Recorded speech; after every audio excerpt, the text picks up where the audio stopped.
O que vimos hoje foi mais uma vitória assustadora do Grêmio.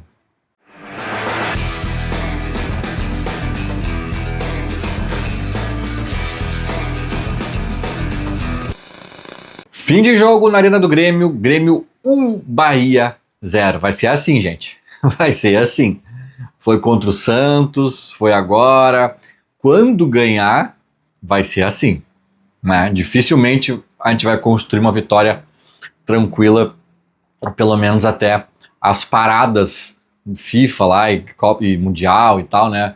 Espero eu que só até ali, mas no mínimo, né, os próximos jogos aí a gente não tem como esperar algo diferente, e eu confesso que eu tô um pouco decepcionado, tá?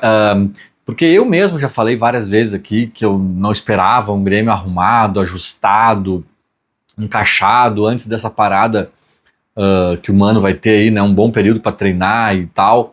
Eu falei isso diversas vezes, mas eu não esperava que fosse tão ruim a coisa, gente. Tão ruim a coisa. Entre não estar um time encaixado, ajustado, bom, coeso, organizado, e estar acontecendo o que a gente está vendo, tem um abismo. Eu achei que o Mano ia conseguir, pelo menos, avançar algumas casinhas, sabe? E o que me assusta é que eu já falei também, eu acho, em outros momentos, é que eu conheço o Mano Menezes, conheço o trabalho dele. Todo mundo conhece. Então, assim, a gente já viu ele pegando outros times com o carro andando e conseguindo, né, resultados mais interessantes a curto prazo, mesmo num calendário maluco como a gente está vivendo agora, né, sem tempo para treinar e tal, mas assim, aquele pouquíssimo tempo de contato com o grupo, ele conseguia dar uma... Cara, o Grêmio tá assustador. Não sei se o Mano tá mal, talvez juntando um pouco Lé com Cré, né, daquelas falas do Filipão que eu repercuti no último vídeo, de ele estar assustado com as coisas que ele tá vendo no elenco. Será que os caras são tudo muito cognitivamente prejudicados? Será que os caras estão com a cabeça em outro lugar? O que tá acontecendo? Os caras são molenga? Né? Porque assim, parece que o Mano não tá conseguindo fazer nem o básico, que esse básico eu já esperaria, né, antes das paradas, ele não tá conseguindo, cara. O Grêmio foi dominado contra um Bahia, que é verdade, botou os titulares, né, o Rogério Ceni sempre homenageando o pai dele, Colorado, desde 2006, né, botou os titulares para endurecer o jogo com o Grêmio, e vai pegar o Inter no jogo da vida dos caras com um time cansado, né. O pai do Rogério Ceni deve estar bem faceiro. Mas embora a gente tenha visto que eles entraram com o time reforçado ali, é inegável, assim, que é inevitável, melhor dizendo, que às vezes a cabeça do jogador já esteja um pouco no jogo da vida, que é na quarta-feira, né? Não digo tirar o pé, assim, deliberadamente, mas às vezes inconscientemente, tu tá, né, um pouco mais, né? Então não era um Bahia babando, não era um Bahia fazendo uma guerra para arrancar pontos do Grêmio aqui na arena, era um Bahia jogando futebol, tranquilamente, levemente. E esse Bahia incomodou o Grêmio. E assim, eu acho que se fosse empate, talvez fosse mais justo, tá? Mas se alguém tivesse que ganhar, eu acho que ainda assim a vitória do Bahia seria mais justa, né? Os caras nos envolveram quando quiseram, tiveram mais volume quando quiseram. O Grêmio, cara, é natural, até assim, time grande, eventualmente abrir o placar, né? Conseguir uma vantagem no placar e se resguardar um pouco. Mas o que o Grêmio fez não foi isso, cara. O que o Grêmio fez, o Mirassol não tá fazendo nesse Brasileirão. O que o Grêmio fez foi imaginar que o Bahia é o Real Madrid e nós somos o Lajadense. Foi isso que o Grêmio fez. Eu não tô dizendo que o Mano ordenou isso porque ele acha que esse é o jeito. Não, porque talvez o Grêmio não conseguisse fazer uma coisa diferente. O Grêmio abriu mão, cara. Teve uma jogada que o Bahia quase fez gol, né? Teve umas 8, mas teve uma delas na reta final do jogo que eu acho que o Arezzo arranca um contra-ataque, assim, ou a bola, o Bahia se atrapalha, a bola cai no pé do Arezzo no campo de ataque, e o Arezzo olha assim, tipo, cara, não tem ninguém. Cadê vocês? Sabe, o Arezzo se atrapalha, daí perde a bola. Mas assim, era o time inteiro do Grêmio, os outros 10 jogadores no campo de defesa olhando o Arezzo à distância. O Grêmio abriu mão de jogar futebol. O Grêmio estacionou um ônibus na frente do gol do Volpi e, cara, isso é uma pequeneza, uma miudeza, cara, que é triste de ver. É triste até vendo o Grêmio ganhando no placar ali, mas tu olha o contexto, é triste, cara. O Grêmio não quis mais jogar futebol, o Grêmio não conseguiu mais jogar futebol diante do todo-poderoso Bahia, que tem o jogo da vida daqui a 2, 3 dias, sabe? Então, assim, eu fiquei abismado, cara. Eu ainda repito que eu vou fazer cobranças mais incisivas ao Mano Menezes se o time não evoluir um centímetro depois da parada FIFA lá, do Mundial e etc, tá? Mas eu acho que já dá pra dizer, mano, o que tá acontecendo, cara? Será que isso que ele e o Filipão estão dando essas letrinhas aí, que eu acho que em boa medida diz respeito ao Quinteiros, tá? Mas será que também tem uma questão com o elenco que é muito mais grave que a gente tá imaginando? Não sei, cara. Não me parece, porque esses caras têm um histórico, não tem nenhum, tirando os guri da base ali, que são 2 ou 3 no máximo. Cara, é uma galera que já passou por outros times, já mostrou alguma coisa.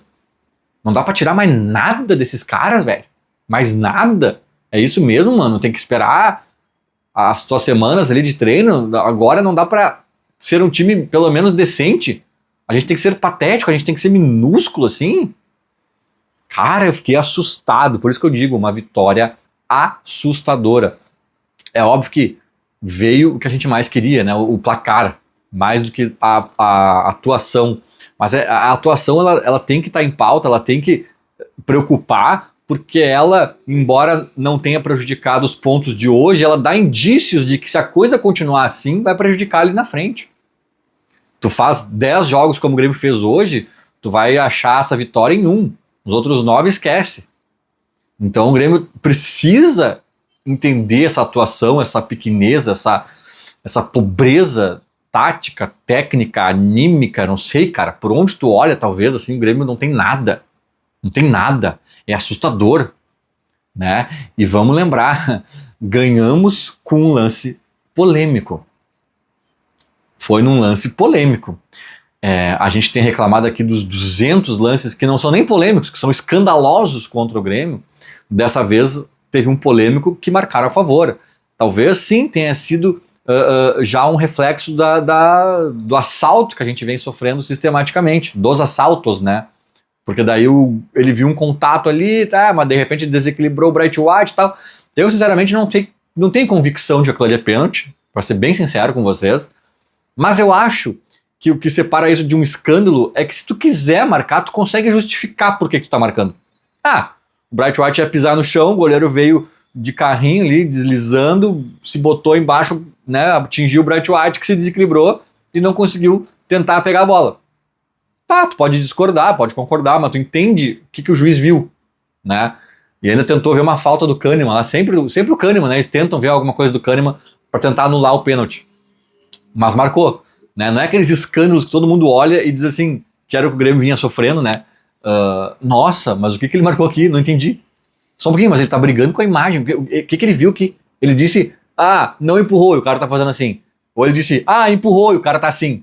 Sabe? Então, assim, não foi um escândalo, mas foi um lance polêmico. Eu até brinquei no Twitter, o último lance polêmico que os caras decidiram pró-Grêmio, né, gerou um debate interessante entre Adão e Eva, né, que o Adão era gremista, a Eva era colorada, e parece que eles debateram na época ali. Foi o último lance polêmico que marcaram pro Grêmio, porque todos os outros vinham sendo assim, polêmico? Tá, contra o Grêmio, né, alguns nem polêmicos, alguns escandalosos, azar, é o Grêmio, né, então era o que vinha acontecendo, e digo mais, né, o Grêmio vinha sendo assaltado e os árbitros seguiam apitando durante o jogo como se nada tivesse acontecido.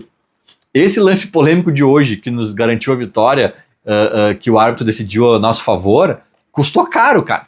Custou caro. Porque durante o jogo inteiro o cara marcava tudo pro Bahia. Então assim, tá, beleza, vou decidir pra vocês essa aqui. Mas também não pensa que é de graça.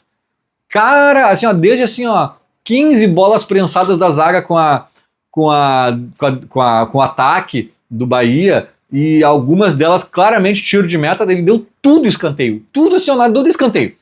Empurrou aqui, falta, assoprou a nuca do jogador do Bahia, falta. Aí o do Grêmio, os caras, não, essa aqui foi só na bola. Então assim, ainda por cima custou caro, tá? Mas beleza, eu reconheço que foi um lance que dava para não ter marcado, assim como eu acho que se o cara quisesse ter marcado, ele tinha onde enxergar o pênalti. Mas foi o que melhor que aconteceu no jogo, disparado, assim, disparado, o o placar, a gente consegue dar uma respirada, a gente consegue sair do Z4 por enquanto, a gente consegue talvez, né, retomar uma confiança, mas assim, e é bem naquela pegada que eu vim dizendo, gente, vamos tentar sobreviver a esse período pré-paralisação, vamos tentar fazer ponto, porque depois que vai vir trabalho, então essa vitória foi exatamente nessa pegada, nem sei direito como ganhei, mas ganhei, né, agora, repito, né, eu acho que foi nessa pegada, mas está sendo muito mais sofrível do que eu imaginei. Eu acho que o Mano poderia estar conseguindo nos mostrar uma coisinha um pouquinho mais consistente, mesmo diante desse time caótico que ele pegou, né? E depois da parada, cara, aí eu quero ver. Aí eu tô curioso, porque o elenco é o mesmo, né? O Mano é o mesmo, vai ter tempo para treinar, e assim, cara, a gente não tá exigindo aqui um futebol de campeão. A gente não tá exigindo aqui um futebol maravilhoso. A gente tá exigindo um futebol digno, cara. Minimamente competitivo.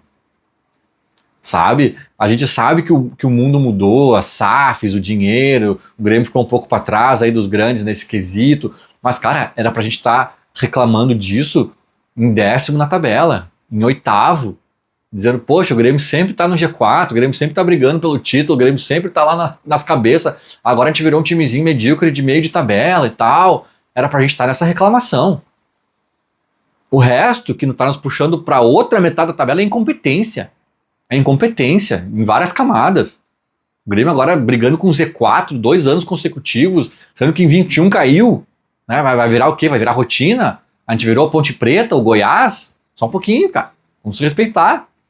Alguma coisa tem que acontecer e rápido. E eu sei que tá todo mundo ansioso para acabar a gestão guerra, mas tem muito chão pela frente nessa gestão ainda.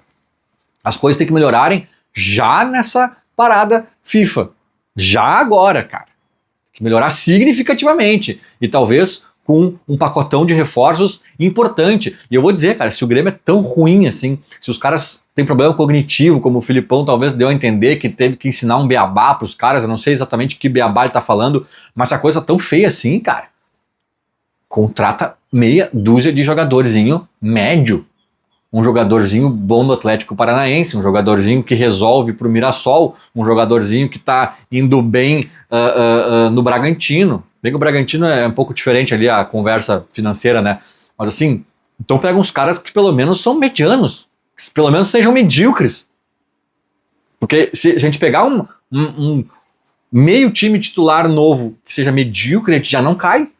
A gente já não cai. Medíocre é médio, meio de tabela. Agora, o que a gente tá vendo agora é abaixo da linha da mediocridade. É abaixo, cara. E isso, embora a gente tenha ganho e respirado, sem dúvidas, preocupa e muito. Feito? Era mais ou menos isso. Falou, abraço.